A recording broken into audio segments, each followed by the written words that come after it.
প্রিয়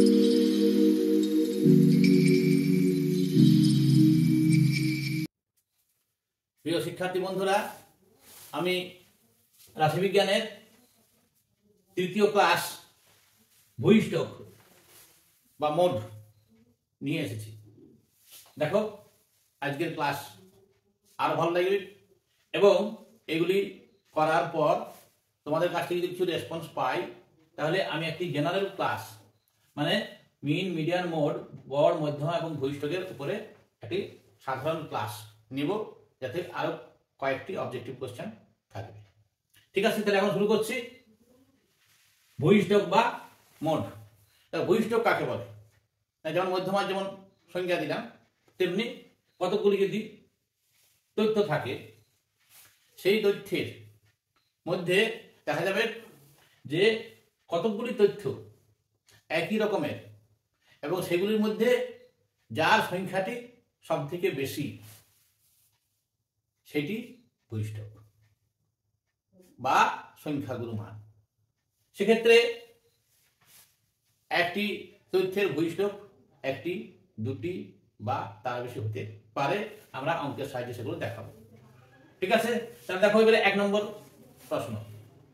একটা তথ্য দেওয়া আছে 5 2 4 3 2 5 2 5 2। ঠিক আছে, তাহলে এর মধ্যে থেকে কিন্তু আরো সহজ। তো দেখো এখানে 5 কটি আছে? একটি, দুটি, তিনটি। 2 একটি, দুটি, তিনটি, চারটি। 3 আছে একটি, 4 আছে একটি। তাহলে দেখো এখানে 2 সংখ্যাটি 4 বার আছে। ঠিক আছে, সবথেকে বেশি বার এটি, তাহলে ভূইষ্ঠক হলো 2। সংখ্যাগুরু মান বা ভূইষ্ঠক হলো 2। ঠিক আছে, তাই যদি হয় তাহলে এবারে দেখো 2 এরটা এসো।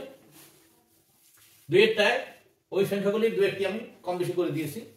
5 2 4 3 5 2 5 2 5 2। এখানে দেখো 5 কটি আছে? একটি, দুটি, তিনটি, চারটি। ঠিক আছে, আবার 2 কটি আছে? একটি, দুটি, তিনটি, চারটি। বাকি 4 3 এগুলি কিন্তু 4টি থেকে কম আছে। তাহলে আমাদের ভূইষ্ঠক তো এখানে 2টি দাঁড়িয়েছে। একটি 5 4 বার আছে, একটি 2 4 বার আছে। তাহলে এখানে ভূইষ্ঠক কিন্তু 2টি। তাহলে ভূইষ্ঠক 2টি কি লিখব? 2 এবং 5। ঠিক আছে, তাহলে দেখা গেল ভূইষ্ঠক 2টি হতে পারে, একটি হতে পারে, দুটিও হতে পারে। এবারে দেখো, তাহলে আমরা পরের কোশ্চেনে যাচ্ছি। যে সকল তথ্যের সংখ্যাগুরু মান মানে ভূইষ্ঠক 2টি, তাদেরকে কি বলে? তাদেরকে বলে দ্বিভূইষ্ঠক। দ্বৈবরশ্রী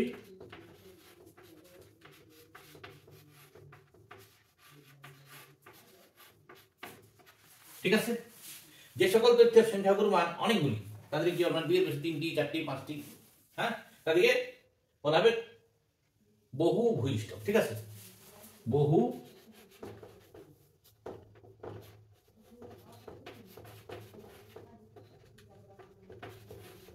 ভূইষ্ঠক। ঠিক আছে, এবার পরের কোশ্চেন দেখো, ফাইনাল কোশ্চেন। হ্যাঁ, আশা করি তোমরা নিজেরাই উত্তর দিতে পারবে। 16 15 17 16 15 x 19 17 14। এই তথ্যের সংখ্যাগুরু মানটা দেওয়া আছে 15। তাহলে x মান কত হবে? দেখো কোশ্চেন একটু মজার কোশ্চেন। হ্যাঁ, সংখ্যাগুরু মান 15। এবার দেখো 15 মধ্যে কটি আছে? একটি, দুটি। তাহলে x এর মান 15 হবে। কেন? বাকি যেগুলো আছে দেখো, 17 আছে দুটি, 16 আছে দুটি, আর 14 19 এগুলো একটি করে।